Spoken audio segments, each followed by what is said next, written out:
प्रिय विद्यार्थियों, मैं वीरेंद्र कुमार मिश्रा, प्रवक्ता हिंदी, जय नारायण इंटर कॉलेज बरेली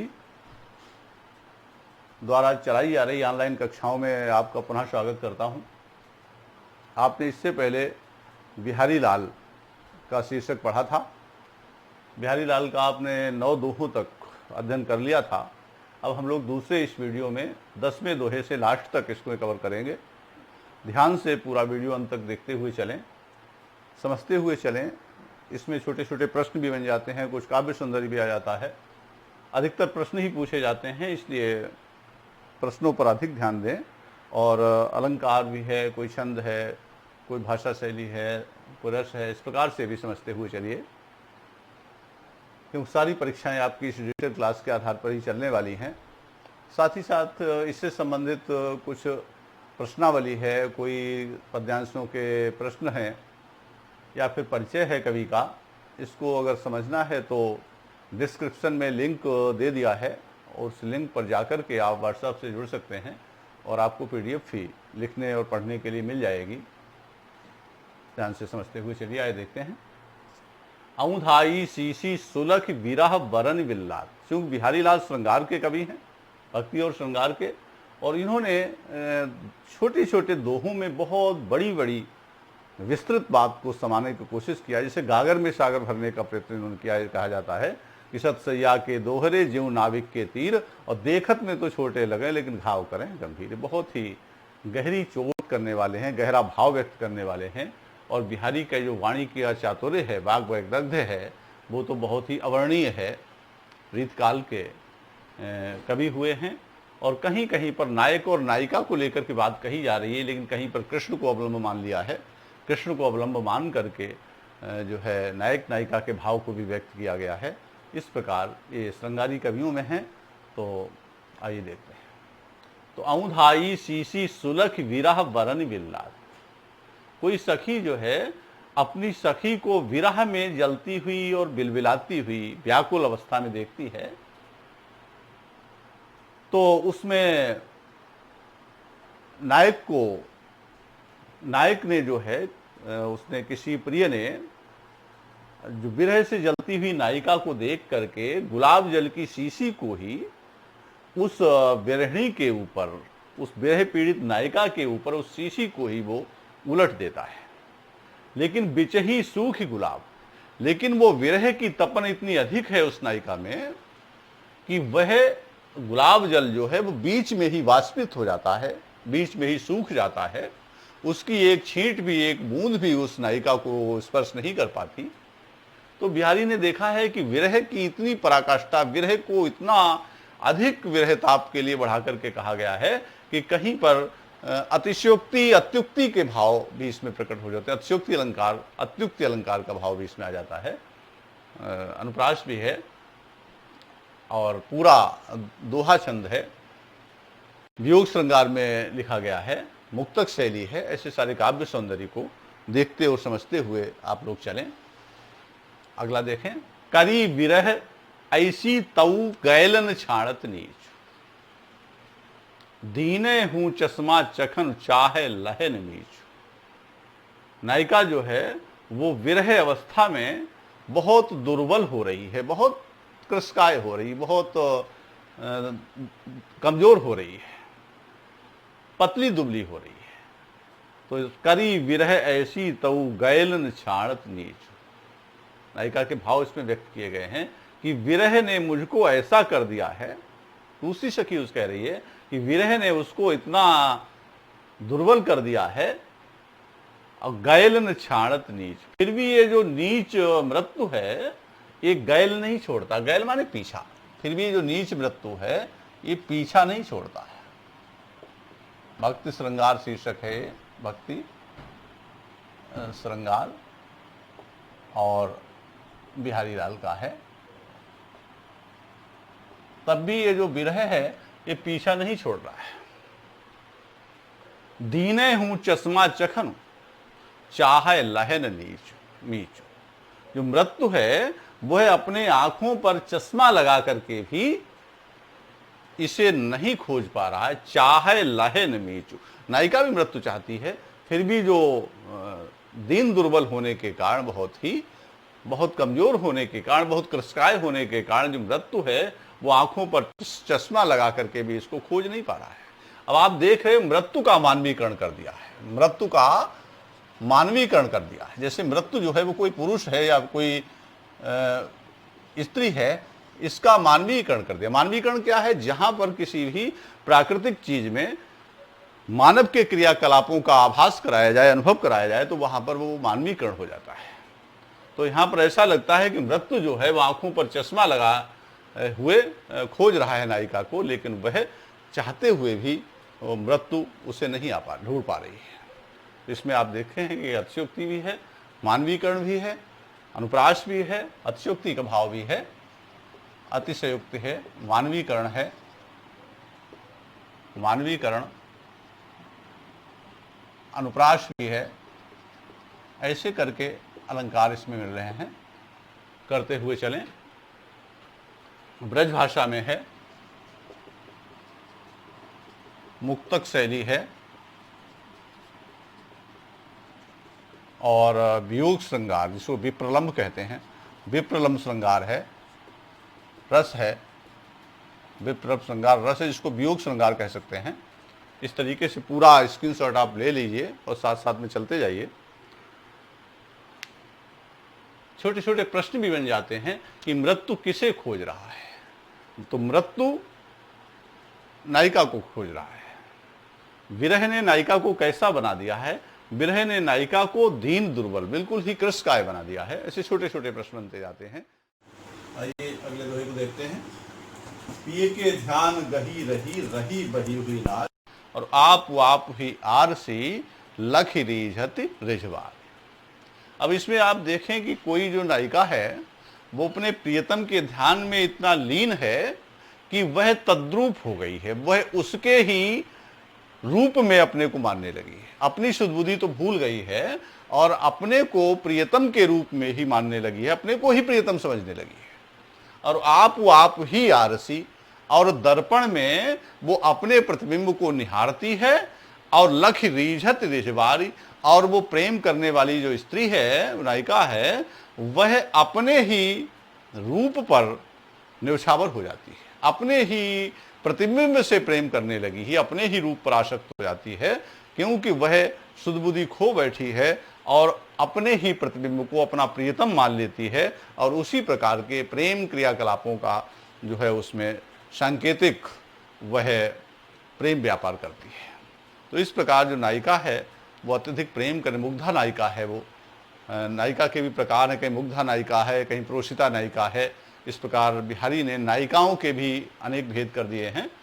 तो यहाँ पर भी आप देखेंगे तो अनुप्रास अलंकार की भी छटा है, साथ ही साथ दोहा छंद है, श्रृंगार रस में है। ये सब आप ध्यान से समझते हुए चलिए। अगला दोहा देखें, महत्वपूर्ण दोहा है। जोग जुगति सिखये सवय मनो महामुनि मैन, चाहत पिय अद्वैतता कानन सेवत नैन। बिहारी लाल जी कहते हैं कि हे, बिहारी लाल ने सखी के माध्यम से कहा है कि हे सखी, लगता है तेरे नेत्रों को महामुनि कामदेव ने योग जोग जुगति, मिलने जुलने की सारी क्रियाएं भली प्रकार सिखा दी हैं। जो प्रेम व्यापार की, मिलने जुलने की सारी क्रियाएं भली प्रकार सिखा दी हैं। चाहत पिय कानन सेवत नयन, इस प्रकार कानों तक को बड़े बड़े जो तेरे नेत्र हैं, अर्थात वह दूसरा अर्थ है श्रवण रूपी वन का सेवन करने लगे। इसलिए तेरे नेत्र हैं वो श्रवण रूपी वन का सेवन करने लगे हैं, अर्थात सभी प्रेम पूर्वक बातें सुनने लगे हैं। प्रेम व्यापार की बातें सब वो सुनना प्रारंभ उन्होंने कर दिया है। और चाहत पिय अद्वैतता, उनके अंदर प्रेम का भाव इतना बढ़ गया है कि वो निरंतर अपने प्रियतम से अद्वैत रहना चाहते हैं, अपने प्रियतम से एकाकार रहना चाहते हैं, प्रियतम से हर समय मिलना चाहते हैं। दूसरे रूप में आप कह सकते हैं, अर्थात किसी साधक को जो योग युक्तियां जब पूरी तरीके से सीख जाता है, योग के उपाय, योग क्रियाएं सीख जाता है, तो महामुनि का किसी योगी ने साधक को योग की सारी क्रियाएं सिखा दी हैं, वो परिपक्व हो गया है। इसलिए अब वो कानन सेवत, अब वो वन की ओर प्रस्थान करने चला जाता है जब साधक, और जब वो सिद्धि प्राप्त कर लेता है, सांसारिकता से अलग हो हट जाता है, जब भगवान के करीब पहुंच जाता है, योगिनी शक्ति, उसकी कुंडलिनी शक्ति जागृत हो जाती है, तो चाहत प्रिय अद्वैतता, तो वह अपने परमात्मा रूपी प्रियतम से वो साधक एकाकार रहना चाहता है। उसी प्रकार लगता महान योगी कामदेव ने तेरे जो है नेत्रों को योग की सारी क्रियाएं सिखा दी हैं, इसलिए तेरे जो बड़े बड़े कानों तक फैले हुए नेत्र हैं, उन्होंने श्रवण रूपी वन का सेवन करना प्रारंभ कर दिया है, और वो अपने प्रियतम से निरंतर, नायक से निरंतर एकाकार रहना चाहते हैं। ठीक है, आप महत्वपूर्ण दोहा है। और मैन का क्या अर्थ है? मैन का मतलब कामदेव से है। मनव शब्द आ गया है, उत्प्रेक्षावाचक है शब्द है, उत्प्रेक्षा अलंकार भी है। जोग जुगति योग साधनाएं हैं, यहाँ पर अनुप्रास भी है। चाहत भी अद्वैतता और प्रियतम से एकाकार होना चाहते, ब्रह्म से एकाकार होना चाहते हैं, श्रेष्ठ का भाव भी है। इस प्रकार से दोहा छंद है, ठीक से आप समझते हुए चलिए, अंत तक देखते हुए चलिए।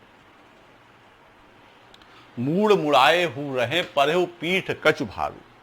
बिहारी लाल जी कहते हैं, बिहारी लाल जी ने जो है वो अयोग्य और योग्य व्यक्तियों के बारे में चर्चा इसमें की है दोहे में, और यहाँ पर बालों का उदाहरण दे करके, हार का उदाहरण दे करके, योग्य, इसमें जो बाल हैं वो अयोग्य व्यक्ति के प्रतीक हैं, हार जो है वो योग्य व्यक्ति का प्रतीक है।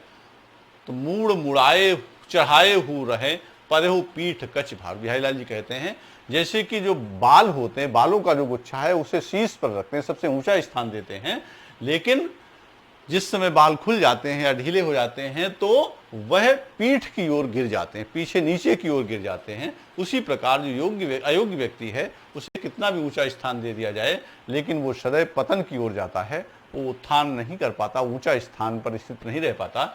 ऐसे ही जो हार है, उस हार को चाहे गले वो पड़ जाए, कहते गले पड़ जाना, बिना इच्छा होते हुए भी कोई लग जाना, साथ में लग जाना, अर्थात जो हार है वो गले में पड़ा रहता है, और गले में पड़े होने के पश्चात भी वह अपना प्रिय स्थान बना लेता है, अपना सम्मान पूर्वक स्थान बना लेता है।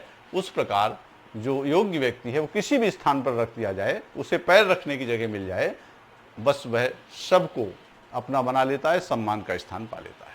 इस प्रकार योग्य और अयोग्य व्यक्तियों में तुलना इसमें की है। अन्योक्ति अलंकार है, अन्य कथन के माध्यम से किसी दूसरी बात को उदाहरण देकर के बताना, ये अन्योक्ति है। और अनुप्रास भी है, अन्योक्ति भी है, दोहा छंद है। आप देख रहे हैं इसमें जो है इस प्रकार से सारा भाव शांत रस में है। रहो गुही बेनी लखे गुहिबे के त्योनार। अगला दोहा देखें, लागे नीर चुचान जे नीठ सुखाए बार। रहो गुही बेनी लखे गुहिबे के त्योनार। नायिका जो है, जो नायिका जो है वह कहते हैं एक प्रकार से स्वाधीन पथिका नायिका के रूप में है, जिसे अपने बालों के सौंदर्य पर, अपने ऊपर भी गर्व की अनुभूति है। तो रहे गुही बेनी लखे, नायक जो है वो नायिका की चोटी को गूंथ रहा है, और गूंथने से, दोनों के स्पर्श करने से स्वेद नामक जो सात्विक भाव है वह प्रकट हो जाने से नायक भी स्वेद भाव से डूब जाता है, सात्विक भाव से, और नायिका भी नायक के स्पर्श से स्वेद सात्विक भाव से युक्त हो जाती है। तो वह अपने इस भाव को, सात्विक भाव को छिपाने के लिए नायक से कहती है, बहाने पूर्वक, ब्याज के माध्यम से, बहाने के माध्यम से कहती है, गुहिबे के त्योनार, हे प्रिय, मैंने तुम्हारे गुहिबे के त्योनार को, चोटी गूंथने के तरीके को, ढंग को देख लिया है, अब तुम चोटी गूंथना बंद कर दीजिए। लागे नीर चुचान जे नीठ सुखाए बाल। जिन बालों को मैंने बड़ी कठिनाई से सुखाया था, उन बालों में लागे नीर चुचान, उन बालों में जल टपकने लगा है, अर्थात नायक के हाथ भी नायिका के स्पर्श से, भाव से जो है वह भीग गए हैं, तो उसके बाल भी उस नायक के हाथों से भी भीगे होंगे, और उसमें स्वयं भी श्वेत भाव उसमें उत्पन्न हो रहा है। तो नायिका जो है उसको छिपाने के लिए कहती है कि मैंने जिन बालों को बड़ी कठिनाई से सुखाया था, उनमें जल टपकने लगा है, अब तुम चोटी गूंथना बंद कर दो, मैंने तुम्हारा चोटी गूंथने का व्यापार ढंग देख लिया है। नायिका अपने उस श्वेत भाव को छिपाने के लिए व्याजोक्ति, बहाने के द्वारा नायक से चोटी गूंथने को बंद करने को कहती है। श्रृंगार रस में है और श्रृंगार भाव इसमें दिखाया गया है। अनुप्रास अलंकार है, दोहा छंद है, ये सारी चीज़ें बिहारी के सभी दोहों में आपको मिल रही हैं। मुक्तक शैली, ब्रजभाषा, दोहा छंद कॉमन है सभी में। कर मुदरी की आरसी प्रतिबिंबत प्यू पाए, पीठ दिए निधरक लखय इकटक देश लगाए, ये भी श्रृंगार रस में ही है। कर मुदरी की आरसी, कोई जो नायिका है वह अपने प्रियतम को देखने के क्रिया व्यापार को बहुत अनुपम ढंग से बिहारी ने व्यक्त किया है। कर मुदरी की आरसी, कोई नायिका जो है अपने हाथ में पहने हुए अंगूठी पहने हुए है और उस अंगूठी में नग जड़ा हुआ है, नग जड़ित अंगूठी पहने हुए है और उस नग में उसे अपने प्रियतम का प्रतिबिंब दिखाई दे जाता है, उसकी परछाई दिखाई देती है, क्योंकि नायक जो है पीछे है। पीठ दिए निधरक लख है, नायक के पीठ पीछे होने के कारण वो ऐसा समझती है कि जो मैं कार्य कर रही हूं तो वह कोई और देख नहीं पा रहा है। तो पीठ दिए निधरक लख है, अपनी पीठ की आड़ से वह उस बालों में के मध्य में अपनी उस अंगूठी में अपने प्रियतम के प्रतिबिंब को एकटक दृष्टि से, अपलक दृष्टि से, बिना पलक झपकाए वो देख रही है। तो ऐसा उसे प्रतीत होता है कि जो मैं कर रही हूँ वो कोई और जान नहीं रहा है। इस प्रकार नायिका के प्रियतम के प्रति प्रेम को इसमें प्रकट किया गया है, उसके देखने के क्रिया व्यापार को भी इसमें प्रकट किया गया है। इस प्रकार निश्चित रूप से जो है दोहा छंद में है, श्रृंगार रस में है, आप अनुप्रास अलंकार की छटा भी है। इस प्रकार से आप समझते हुए चलिए। खेलन सिखय अली भलय चतुर अहेरी मार, और कानन चारी नयन मृग नागर नरन शिकार। बिहारीलाल जी कहते हैं कि कोई जो सखी है वह कह रही है सखी से अपनी कि हे सखी, ऐसा लगता है चतुर शिकारी कामदेव ने, मार माने कामदेव, और कामदेव जो है कहते हैं कि प्रेम की भावनाएं अप्रत्यक्ष रूप से उत्पन्न करता है सभी में। तो लगता है चतुर शिकारी जो कामदेव है उसने, हे सखी लगता है भली प्रकार तेरे नेत्रों को खेलन सिखाए, शिकार करने की सारी क्रियाएं भली प्रकार सिखा दी हैं। तेरे नेत्रों को, कानों तक फैले हुए तेरे जो नेत्र हैं, तेरे नयन मृग हैं, उनके लिए प्रेम व्यापार की सारी क्रियाएं भली प्रकार सिखा दी हैं। अर्थात कैसे कटाक्ष किया जाता है, कैसे कटाक्षपूर्ण दृष्टि से देखते हैं, प्रेम की दृष्टि से कैसे देखते हैं, ये सारी भाव प्रवणता ये लगता है तुम्हारे नेत्रों को चतुर शिकारी कामदेव ने सिखा दी हैं। और नागर नरन शिकार, इस प्रकार वो नगरीय जनों का, जो नागर माने चतुर रसिक और नागर माने नगरीय, इस प्रकार वो नगरीय और जो चतुर रसिक लोग हैं उनका शिकार भली प्रकार करने लगे। अर्थात तेरे नेत्रों को ऐसा लगता है महान जो शिकारी कामदेव है उसने खेल करने की, प्रेम व्यापार की सारी क्रियाएं भली प्रकार तेरे नेत्रों को सिखा दी हैं। इसलिए तेरे कानों तक फैले हुए बड़े बड़े जो नेत्र हैं, नयन मृग हैं, वह नगरीय जनों का, रसिक जनों का भली प्रकार शिकार करना सीख गए हैं, वो शिकार कर रहे हैं, उनको अपने मोह जाल में फंसा रहे हैं। निश्चित रूप से इसको दूसरे रूप में समझ सकते हैं कि अर्थात जिस प्रकार की कोई भी जो है वो शिकारी जब भली प्रकार से शिकार करना अपने आप को जब उसे आता है तो वह अपने शिष्य को जो है वह आखेट करना सिखाता है और वो मृगों का, वो जानवरों का भली प्रकार शिकार करने लगते हैं। उसी प्रकार इसमें आप देखें नयन मृग, मृग जो है वो शिकार कर लेता है लोगों का, लेकिन जो है मृग का शिकार जो है वो और कोई करते हैं, यहाँ पर नयन मृग लोगों का शिकार कर रहे हैं। तो इस प्रकार से आप पूरे दोहों को ध्यान से समझते हुए चलें। एक बार फिर से देख लें। हे सखी, ऐसा लगता है चतुर शिकारी कामदेव ने तेरे नेत्रों को योग खेल करने की सारी क्रियाएं, शिकार करने की सारी क्रियाएं सिखा दी हैं। इसलिए कानों तक फैले हुए बड़े बड़े तेरे जो नेत्र हैं वह नगरीय जनों का, रसिक जनों का शिकार करना भली प्रकार सीख गए हैं। इतना ही पर्याप्त है आपके लिए, आप लिख सकते हैं। और नयन रूपी मृग है, नागर नरनु अनुप्रास अलंकार की छटा भी है, दोहा छंद है और ये भी श्रृंगार रस में ही है और आप कह सकते हैं कि मुक्तक शैली है। इस प्रकार से पूरा देखते हुए चलें। ललन सलोने अरु रहे अति स्नेह सो पाल। जो नायिका है वह अपने प्रियतम से अपने को कुछ अधिक मैच्योर कुछ यहाँ पर लग रहा महसूस करती है। ललन सलोने अरु रहे अति स्नेह सो पाल। और नायक के अंदर जो एक कपटपूर्ण, एक झूठ मूठ कुछ बोलने का भाव है, उस पर व्यंग भी कर रही है। तो ललन सलोने अरु रहे, हे प्रिय आप बहुत सुंदर भी हैं और प्रेम की भावना से भी पगे हुए हैं, प्रेम की भावना से आप भरे हुए भी हैं, बहुत प्रेमी हैं।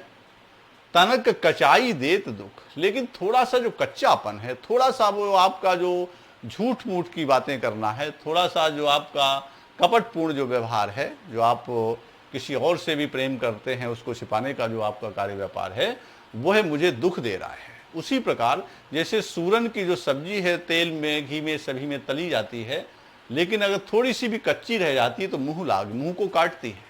जिमीकंद की सब्जी, सूरन में जिमीकंद, जैसे जिमीकंद की सब्जी पकाई जाती है, तेल या घी में तली जाती है, लेकिन थोड़ी सी कच्ची रह जाती है तो मुंह को काटती है। उसी प्रकार तुम प्रेम से परिपूर्ण भी हो, बहुत सुंदर भी हो, लेकिन तुम्हारा जो थोड़ा जो कपटपूर्ण व्यवहार है, झूठ मूठ की बातें करना है, वो मेरे मन को बहुत कष्ट देता है। जिमीकंद के यानी के समान मेरे मन को कचोटता है, कष्ट देता है। अनियारे दीरघ दृगनु कितीन तरुण समान, वह चितवन और कछु जिहवस होत सुजान। बिहारीलाल ने बताया है कि अनियारे माने नुकीले, कोरदार, दीरघ दृगनु बड़ी बड़ी नेत्रों वाली, कितीन तरुण समान, जाने कितनी तरुणियां, न जाने कितनी स्त्रियां एक जैसी हैं, लेकिन वह चितवन और कछु, वह दृष्टि, वो कटाक्षपूर्ण दृष्टि, वह एक प्रकार से नायक को घायल करने देने वाली जो दृष्टि है, प्रेमपूर्ण दृष्टि है, वह कुछ और ही होती है, कुछ ही लोगों में होती है। जिह बस हो तो सुजान, जिसके बस में ज्ञानी लोग, रसिक लोग भी हो जाते हैं। तो जो ज्ञानी और रसिक लोग हैं, कोई विशेष प्रकार की जो प्रेम भाव की दृष्टि है उसी पर आसक्त होते हैं, सामान्य दृष्टि पर नहीं। तो उसी प्रकार बताया है कि नुकीले और बड़े बड़े नेत्रों वाली न जाने कितनी स्त्रियां एक जैसी हैं, लेकिन वह दृष्टि ही और है जिसके बस में रसिक लोग, ज्ञानी लोग हो जाते हैं। तो ये बताने का प्रयत्न श्रृंगार रस में है, बिहारीलाल ने किया है कि जो कुछ दृष्टि और भाव प्रवणता इस प्रकार की होती है कुछ तरुणियों में, कुछ स्त्रियों में, जो नायक को बहुत जल्दी अपनी ओर आकृष्ट कर लेती हैं। और वैसे सुंदरता और बड़े बड़े नेत्रों वाली ना जाने कितनी तरुणियां हैं, सभी पर ये ज्ञानी लोग आसक्त नहीं होते, विशेष दृष्टि वाले पर ही वह आसक्त होते हैं। ऐसा रसिक जनों के स्वभाव को और सौंदर्यपूर्ण कटाक्ष दृष्टि के बारे में चर्चा बिहारी ने की है। श्रृंगार रस में है, आप देख रहे हैं कि अनुप्रास अलंकार भी है और दोहा छंद है, माधुर्य गुण भी है। आगे देखें, छोटे छोटे प्रश्न भी बनते हैं। ज्ञानी लोग कैसी दृष्टि पर आसक्त होते हैं? ज्ञानी लोग जो हैं प्रेम पूर्ण जो कटाक्ष दृष्टि है, विशेष प्रकार की दृष्टि है, उस पर आसक्त होते हैं। क्यों बसिए क्यों निभहिए नीति नेह पुरना है, और लगा लगी लोइन करे नाहक मन बसिया। बिहारीलाल जी कहते हैं कि ये जो प्रेम रूपी जो नगर है, प्रेम नगर है, इसमें किसी प्रकार का कोई न्यायपूर्ण शासन नहीं चलता है। क्यों बसिए क्यों निभहिए, कैसे बसा जाए इस प्रेम रूपी नगर में, कैसे निर्वाह किया जाए, कैसे गुजारा किया जाए। नीति नेह पुरना, इस प्रेम नगर में, प्रेम रूपी नगर में नीति नहीं चलती। लगा लगी लोइन करें, आप देखिए उदाहरण दिया है, एक दृष्टांत दे दिया है, लगा लगी लोइन करें, इसमें देखा देखी तो नेत्र करते हैं, लोइन माने नेत्र, और नाहक मन बंध जाए, और जो मन बेचारा है वो नाहक व्यर्थ में ही बंध जाता है। कष्ट किसे होता है? मन को होता है। गलती कौन करता है? नेत्र करते हैं, और बंधता कौन है? मन है। तो वो गलती कोई करता है, दंड किसी को मिलता है, तो ये कोई संगति नहीं बन रही, इसलिए असंगति अलंकार भी इसमें है। असंगति भी है, रूपक भी है, अनुप्रास भी है, ऐसी छटा इसमें दिखाई गई है और श्रृंगार रस में है। असंगति अलंकार भी है इसमें, ध्यान से समझते हुए चलिए। दोहा छंद है और मुक्तक शैली है, साहित्यिक ब्रजभाषा है। नीति का शासन कहाँ पर नहीं है? तो नीति का शासन प्रेम रूपी नगर में नहीं, प्रेम के क्षेत्र में नहीं है। देखा देखी कौन करते हैं? तो देखी नेत्र करते हैं, ये उत्तर हो जाएगा। मन व्यर्थ में कौन बंध जाता है? व्यर्थ में बेचारा मन बंध जाता है। ऐसे छोटे छोटे प्रश्न भी आपको आ सकते हैं। असंगति का दोहा है, द्रग उर्जत टूटत कुटुम जुरत चतुर चित प्रीत, और परति गांठ दुर्जन हिये दई नई यह रीत।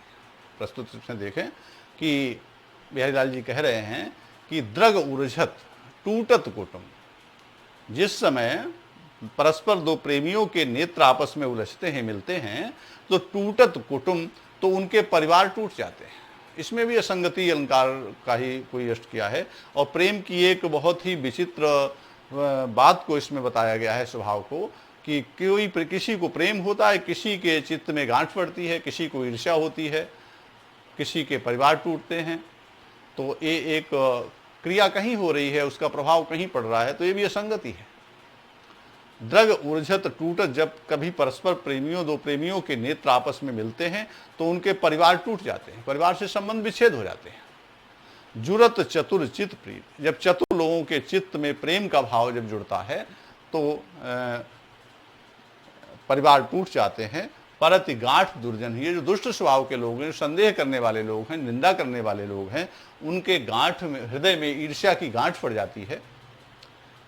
दई नई यह रीति, समाज की ये नई एक रीति है, जो कि प्रेम कोई करता है, परिवार कहीं टूटते हैं और ईर्ष्या की गांठ किसी के हृदय में पड़ती है।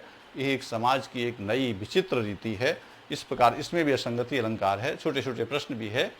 प्रस्तुत में कौन सा अलंकार है? तो देखें कि उर्जत टूटत कुटुम जुरत सब क्या है? अनुप्रास अलंकार है, रूपक भी है और असंगति अलंकार भी है। दोहा छंद है, श्रृंगार रस में है और मुक्तक शैली है, ब्रजभाषा है, माधुर्य गुण में भी है। बिहारी लाल ने इस प्रकार अपने दोहों में बहुत बहुत बड़े भाव के छोटे छोटे दोहों में भरा है, गागर में सागर भरने का प्रयत्न किया है। सारी वीडियो को अंत तक देखते हुए चलिए और सारी डिजिटल क्लासों के आधार पर ही आपकी परीक्षाएं संपन्न होनी हैं। पढ़ते रहिए, अपनी तैयारी करते रहिए और व्हाट्सएप से जुड़े रहिए। धन्यवाद।